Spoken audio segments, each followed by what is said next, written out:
Саламатсыздар бардактуу телекөрүүчүлөр, 7-каналда Ринг Шоу программасынын кезектеги чыгарылышы. Демек биз менен бирге болуңуздар, кызматыңызда Бектур Жумабаев.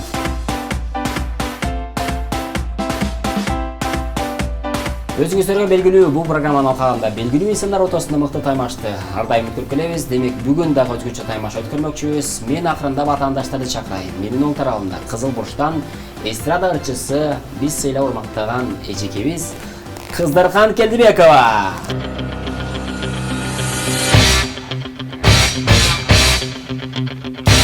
Hoş geldiniz.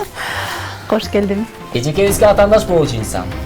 Өзгөчө мукамдуу урларды, өзгөчө хитерлардын аткаруучусу биздин Жанышбаев. Эстрада ырчысы биздин эжекебиз Акмарал Жоробаева.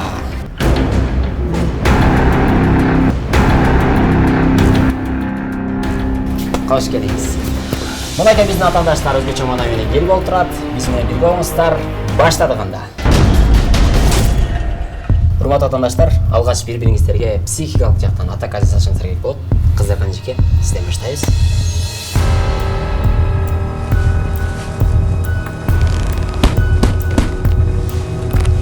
Деңиз. Акмарал.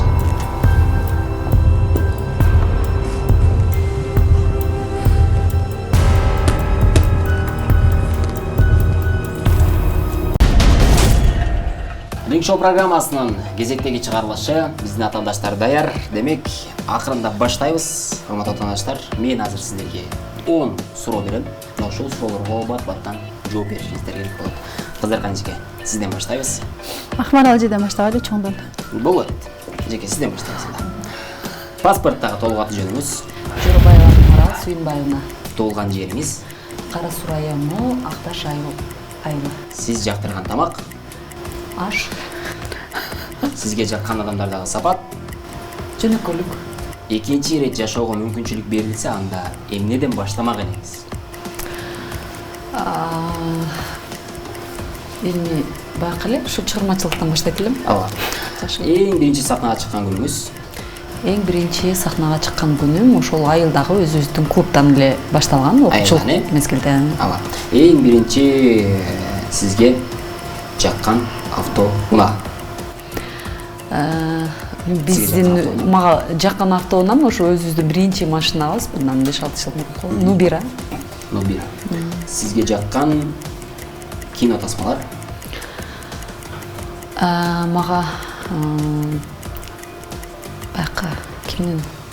Анджелина Джолинин кинолору жагат. Бар эле. Жашоодо ураныңыз? Алга. Кыргызстан сиз үчүн? Мен үчүн Кыргызстан, мен үчүн менин мекеним, мен сүйгөн Кыргызстан. Эң соңу азаматсыз кезек Кыздархан эжеке сизде. Паспорттагы толук аты жөнүңүз? Келдибекова Кыздархан Курманбековна. Туулган жериңиз? Туулган жерим Өзгөн районуна караштуу Төрткөл айыл өкмөтү. Сизге жаккан тамак? Мага жаккан тамак, камыр тамактарды жакшы көрөм. Апамдын баягы колго кесип камыр палоо жасап берчү эле, ошол тамагын жакшы көрөм. Акыркы жолу окуган китебиңиз? Акыркы жолу окуган китебим Төлөгөн Касымбековдун Сынган кылыч. Көп болду да эми. Сиз кыялданган нерсе? Мен кыялданган нерсе эми көп эле нерсени кыялданайм. 5000 сомдук банкнотто кимдин сүрөтү бар? 5000 сомдук банкнотто кимдин сүрөтү бар? Гүлсара Бейшеналиева. Жок. Сүймөнкул Жакмар. Кайненеңиздин толук аты жөнүндө айтып бере аласызбы? Жок. Айтып бере албайсыз. Алипе китебинин авторлору ким? Билбейт экенмин. Тойдогу ставкаңыз канча? Өз негизи кандай десем? Бекерден баштап. Бекерден башталат да, бекерде эле барып кое бересиз. Эң жогорку баа? Эң жогорку баа? Билбейт экенмин. Берген намазда. Эң көп колдонгон сөзүңүз? Кудай буйруса. Кыргызстан сиз үчүн? Мен мекеним, мен үйүм. Азаматсыз. Биздин атаандаштар алгачкы 10 суроого мыкты деңгээлде жооп беришти. Демек, биринчи раунд. Урматтуу биздин атаандаштар, бул раунд ичинде, ар бир раунд ичинде мен сиздерге суроолор берем. Мына ошол суроолорго жооп беришиңиздер керек болот. Эгерде билбесеңиздер, билбейм дейли айтып койсоңуздар болот. Мен сизге суроо бергенде сиз жоопту билсеңиз да айтпаңыз. Эгерде айтып койсоңуз, анда упай атаандашыңызга жазылып калышы мүмкүн. Демек, Акман эже, сизден баштадык. Биринчи суроо. Дүйнө жүзүндөгү эң бийик шаркыратма кайсы? Билбейсиз. Ангел шаркыратмасы экен. Төөнү баарыбыз билебиз. Төө жаныбарынын баласы эмне деп аталат? Төө жаныбарынын баласы Тилим учунда эле турат, таппай атам. Төө жаныбарынын баласы тайлак деп аталат экен. Гүлдүн ширесинен алынган нерсе Бал, асел. Дагы бир аталышы бар.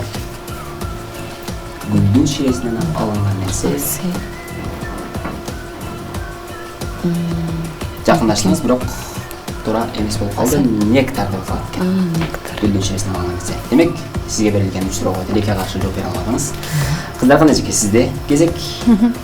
5 жашар жылкыны эмне деп атайбыз? 5 жашар. Айылда билет болушуңуз керек. 5 жашка чыккан жылкыны 5 жашка чыккан жылкыны өзү негизи биз кандай десем, байлачысыздар айылда, туурабы? жок, жылкы мал салдан алыспыз да. Негедир биз көпчүлүгү баягы айылда мал сал карашат го, биз андай караган эмеспиз. Биз баягы дыйканчылык эле кылганбыз да, чындыгында. Анан эми жок, аракет кылайын. Эми 5 тайбы? Тай. Андан кийин дагы жогору болуп аталат. Ошондо 5-инчиси асый деп аталат экен. Жок, аны билбейм. Экинчи суроо. Теннис ойнойт билесиз? Спорт, теннис түрү. Ошол теннис аянтчасы эмне деп аталат? Теннистин аянтчасыбы? Теннис аянтчасы Билбейт экенмин. корт деп аталат. Үчүнчү суроо. Балык кармоочу тор негизги аталышы. Бизче эми тор болуп эсептелет. Неме деп аталат? Кайырмак. Дагы Кайырмак. бул кыл менен биз тор деп Кайырмак эле деп койчу эми. Балыклоочу. балык кармоочу тор трал деп аталат экен. Тилекке каршы биздин атаандаштар биринчи раундда эч кандай укпай албадыңыздар. Демек улатабыз экинчи раунд. Экинчи раунд, ардактуу атаандаштар, мен сиздерге азыр тапшырмаларды берем. Мына ушул тапшырмалар тагыраагы образдар. Мына ушул образдарга кирип, өзүңүздөрдүн актерлук чеберчилигиңизди көрсөтүшүңүздөр керек болот. Кыздар канча? Бул раунд сизден баштайбыз. Айылдагы келинсиз, элестетиңиз. Акмарал эже сиздин кайненеңиздин образын өздөрү. Сиз келин менен кайнененин ортосундагы үй бүлөдөгү маек. Кыскача. Мен 1 мүнөт убакыт берем. Ушул убакыт ичинде Ошондо мен келин да? Сиз келин, эми сиз кайнененин образында. Үйдөгү эле турмуш тиричиликте сөздөрдү колдонсоңуздар болот. Убакыт кетти. Азыр кайненем келет эле да. Үйдү тез жыйнап, нары бир озун жаап отургузуп коюнчу. Унатабыз. Сиз да кошулсаңыз болот. Келдиңиз дейм. Ай, кел. Чай койбойсуң? Апа, чай коем азыр. Очокко кайната коеюн азыр, күтүп туруңуз а. Отуруп туруң апа. Кең мына. Чайды дамдап келдим, ичиң мына. Ысык чайдан кең. Ичиңиз. Аябай эле жоош кайнене болсоң керек. Кайнене эмне берсе ошону ичип коюпчу. Мен келиним эмне берсе ошону ичип. Айлаңыз дагы жок да, апа. Мен бергенди ичесиз да. Эмне кылат элеңиз башка? Улатабыз дагы убакыт бар. Кайнененин Күйгүздү. Очокко чай кайнатып берсем дагы жакпайм. Очокко чай кайнатып берсем дагы жакпайм. Тамакты очокко кылсам дагы жакпайм. Эмне кылышты билбейм. Тажат дей. Азаматсыз. Аябай эле жоош кайнене экенсиз чындыгында. Кийинки образ. Элестетиңиз. Сиз мугалимсиз. Анан окуучуңуздун апасы менен жолугуп калдыңыз. Окуучуңуздун апасы Акмарал эже болот. Окуучуңуз тууралуу сүйлөшүп жатып, аны жамандап, анан аягында кечирим сурашыңыз керек болот. Алгач көп жамандайсыз. Мектептеги кылыктарын айтыңыз, андан кийин анан кечирим сурайсыз. Демек, түшүнүктүү баштадык. Кандай жакшысызбы? Менин жанагы Алмаз деген окуучумдун апасы болосуз да сиз. Өтө шок балаңыз, өтө шок. Мен ушу окутуп келатам, мына 3-класска чейин, 3-класска Кудайга шүгүр окуп калды балаңыз. Ушунчалык шок эмес. Элдин эң жоошу. Каргадаган баласын аппагым дейт, билесиң, а? Коюң, андай Апакай менин балам. андай дегениз, Эч качан балаңыз аябай менин- шок. Балаңыз аябай Эч шок. качан менин балама андай деп сүйлөгөн. Жок. Мен керек болсо. Эми чындыкты айтып койдум да, сиз чындыкты айтканда андай неме кылбаңыз. Эми бирок Баягы кечирим сурайм анда, эгерде балаңызды тим эле аппагым деп атсаңыз, анда кечирип коюң анда. Өзүңүз да аппак бир жашынакай чырайлуу ала экенсиз. ооба. О, айланайын. Мен эч качан балдарым жаман дебейм. Боптур, кечирип коюң анда, кечирип коюң. Кечирип коюң. Сиздики туура. Азаматсыз кийинки образ тойго чакыруу келди. Анан эми үй бүлөдө кээде жетишпес болуп калат, күйөөңүз менен ошол тойго барсакпы же барбай эле койсокпу деп кеңешип жатасыз. Кыздырган эжеке сиздин күйөөңүздүн образын ойноп жатат. Демек, баштадык. Не кылайлы? Кошконго кошумчага тыйын азыраак, акча азыраак. 1,5 сурап турсакпы? Не кылсак экен? Не кылсак экен деп.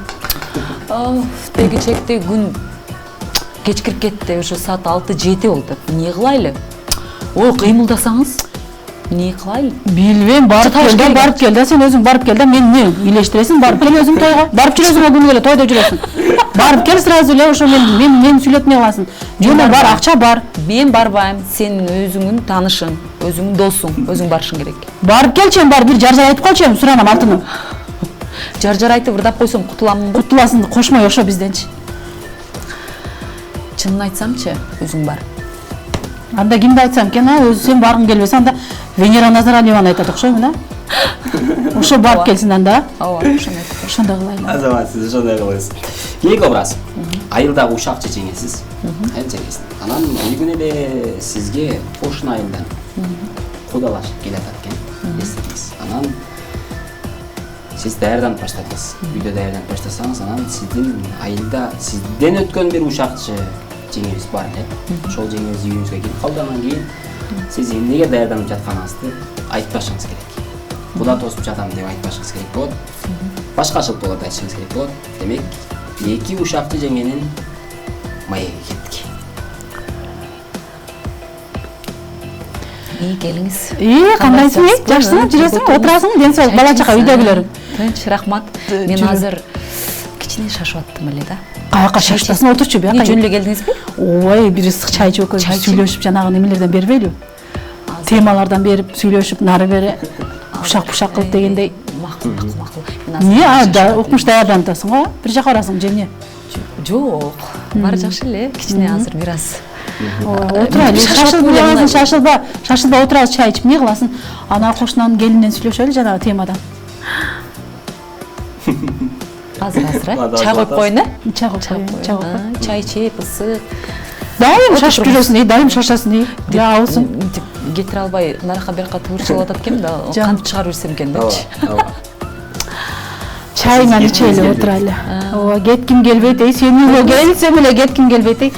Отуруп ушу чайыңды ичип, сен менен сүйлөшүп, отургум келет да. Сенин бир ушу ысык чайыңды ичким келет да. Рахмат. Анан билесиң го, сөзчүл кызмын, абысыңмын, кичине мындай ушактан берип дегендей да. Азаматсыз эң сонун. Убакыт бүтү. Экинчи раундда сонун образдарды калп бердиңиздер. Биз силерге бирден упай берели. Азырынча 1-1 деп эсептелеби. Демек, 3-чү раунд. 3-чү раунд. Ардактуу демек, 3-чү раундда кайрадан силерге кыска нуска суроолор берем. Ошол суроолорго жооп беришиңиздер керек болот. Азаматжиге, сизден баштайбыз. Семиртип сүткө багылган козу эмне деп аталат? Сүткө багылган, семиртип, айыл жергесинде бир аталышы бар. Козу дейли. Козууну бир аталышы болуп экен. Мен дагы бул суроону окуп таң калдым, чын айтсам. Мындай. Демек, жоңуз? Жоңуз ушу козу эле. Козу эле деп аталат. Шырбаз деп аталат экен. Шырбаз. Экинчи суроо. Сый тамак берүү же мейман тосуунун дагы бир аталышы бар. Сый тамак берүү, мейман тосуу, сыйлоо, дагы коноктоо, дагы майлоо. Оз майлоо, пакта коюу дей берет экен да. зияпат берүү деп аталат экен. Үчүнчү суроо. Боз үйдөгү кереге ууктун ийилген жери эмне деп аталат? Кереге уктун жери. Үстүдөгү. Түндүкпү? Түндүк деп аталат. Ийген жери. Бир паймага өттү. Не айтасың? Түндүк. Дагы. Кереге уктун ийген жери. Кереге укту. Ийилген жери бар экен, ошону Ийилген деп жери. аталышы бар экен. Ушундай да иштекейсиң экен, чынын айтайынбы? Мени Мато деп койбодуң беле? Мато? Мато. Мато? Матонун биринчи угут мен дагы. Мато деген ошол ийилген жери ушундай аталышып экен. Демек, Кыргызчасы ошо мато экен, а? Тилекке каршы. Эми эжеке сизде суроо. Биринчи суроо. Мусулмандарда Шаарда чоңоюп калганбыз да, аялдардын бөлмөсү бар. Мусулман элдеринде аялдардын бөлмөсү аталышы Аялдардын бөлмөсү? Намаз окуган бөлмөсүбү же кандай? жөн эле аялдардын бөлмөсү. Аялдардын бөлмөсү болот экен. Мына ошол туурасында кинотасмалар дагы бар. Мусулман аялдардын бөлмөсү гарем деп аталат экен. Экинчи суроо. Гарем. Азыр кош бойлуусуз. Талгактын дагы башкача бир аталышы болот экен. Буну жакшы билет болсоңуз керек. Талгак болгондун дагы бир башкача аталышы болот экен. Мен айтып Токсикозбу? Жок, дагы сиз билесиз жок эле. Талгактын дагы бир аталышы. Эми чындыгында баягы 7-8 төлөгөндө анда айтсам керек эле. Азыр биринчи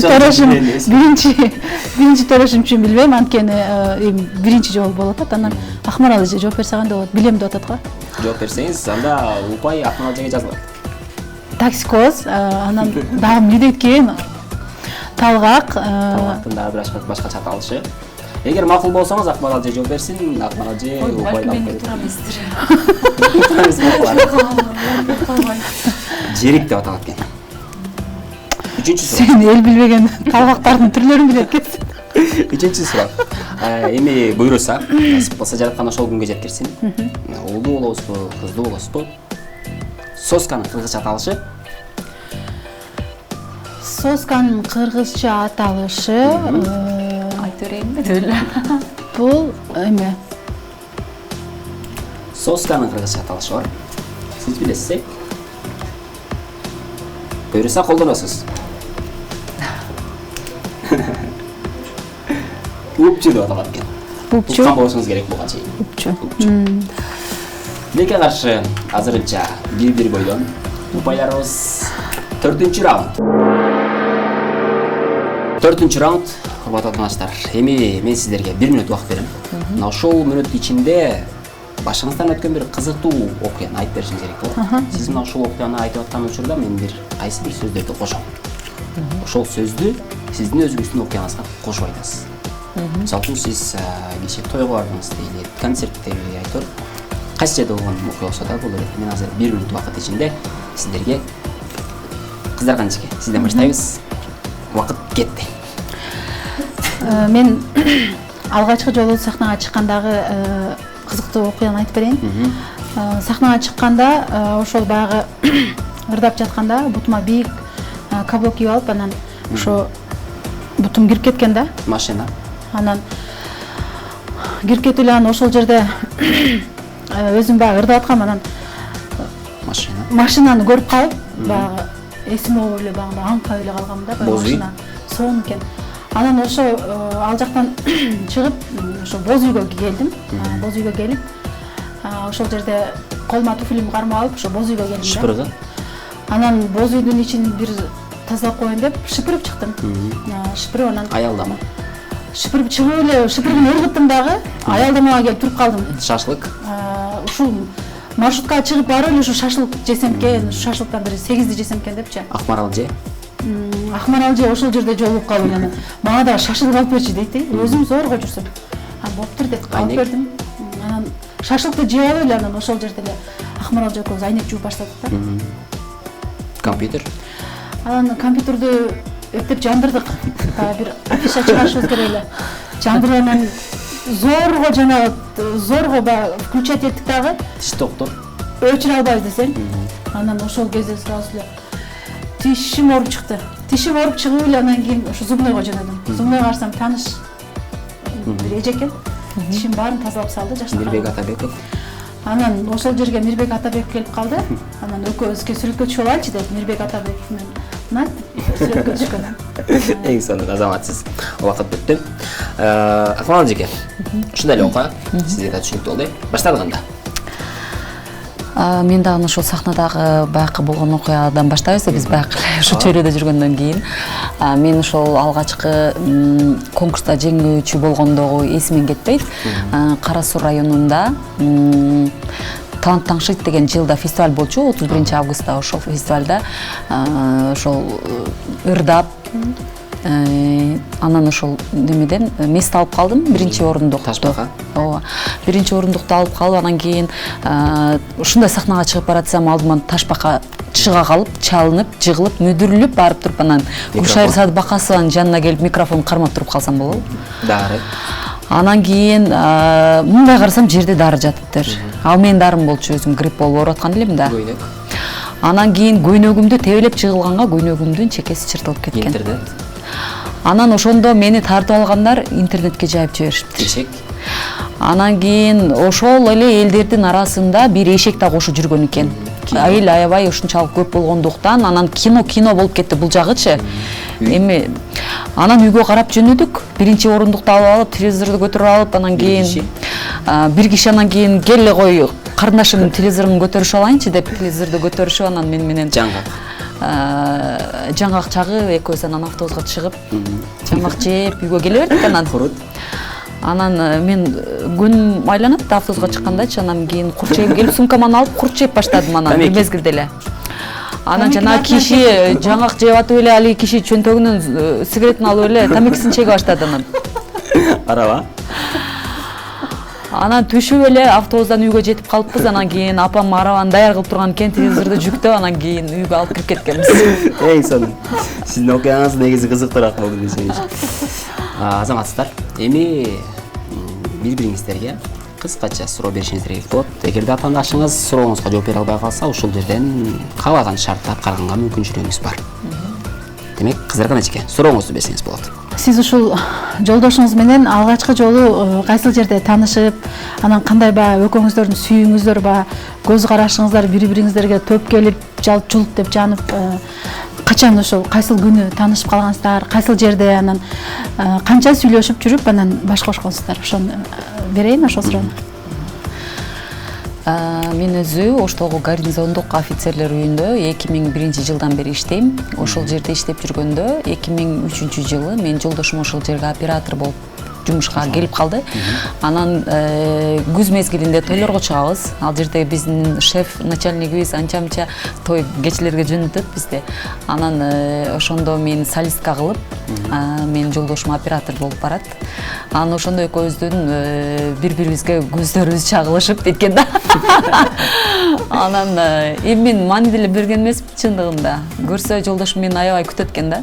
Күтүп анан ошондой чогуу кеткенди, чогуу барганды жакшы көрөт экен. Анан ошентип жүрүп экөөбүз ошол тойлорго чыгып жүрүп, ошол жерде чогуу иштеп жүрүп таанышып калдык. 2003 жылы январь 2004 январда үйлөнгөнбүз. Ошондо бир 2 ай 3 ай ушундай эле сүйлөшүп жүрүп үйлөнгөнбүз да. Эң сонун. Демек сиздин сурооңуз? Менин суроом кыздаркан эмне деген суроо берем дедим, жана суроону бере берейинби? Болот. Эгерде сага бир сунуш түшүп калса, кино тармагында ушундай бир жакшы эмес эми орто бир ролду беребиз, жакшы суммадагы акча төлөп беребиз десе, чачыңды кырып сал десе, эмне кылат элек? Жакшы суроо экен.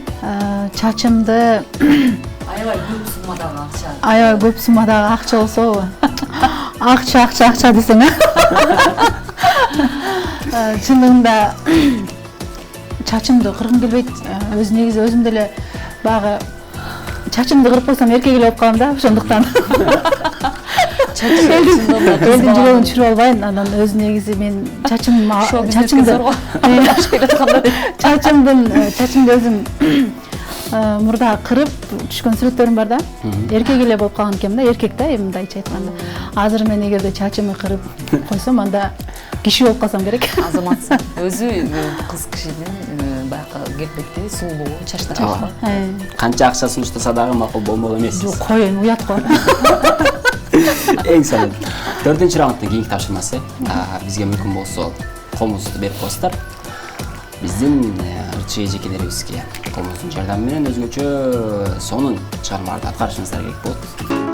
Жамалым жаз күнүндөй нурун чачып, ачылган кызыл гүлдөй ай жытыңан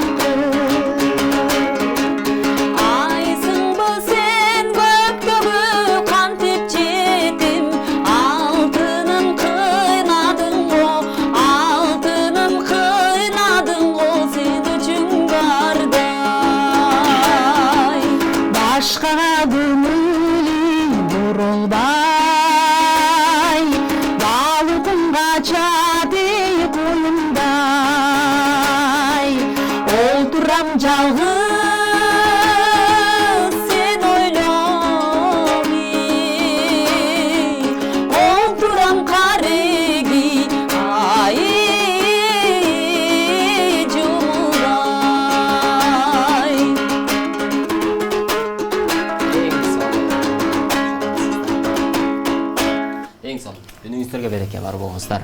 Булбулдай болгон үнүңүздөр эч качан өчпөсүн. Урматтуу телекөрүүчүлөр, Ринг Шоу программасы мына ушундай 4 раундтун ичинде биздин атаандаштар өзгөчө сонун эфирде куруп беришти деп ишенебиз. Кыска тыныгуудан соң жалпы жыйынтыктарды чыгарабыз. Ринг Шоу программасынын кезектеги чыгарылышы мына ушинтип өзгөчө жыйынтыкталды. Биздин эстрада ырчысы Кыздыркан Келдибекова жана Акмарал Жорубаева эжекебиз өзгөчө атаандаш болушту. Демек бүгүнкү программанын жыйынтыгы боюнча эки тарап бирдей ұпай алып, экөөңүздөр тең жеңишке жеттиңиздер десем жаңылышпайм. Атаандаштар, бири-бириңиздерди куттуктап койсоңуздар болот.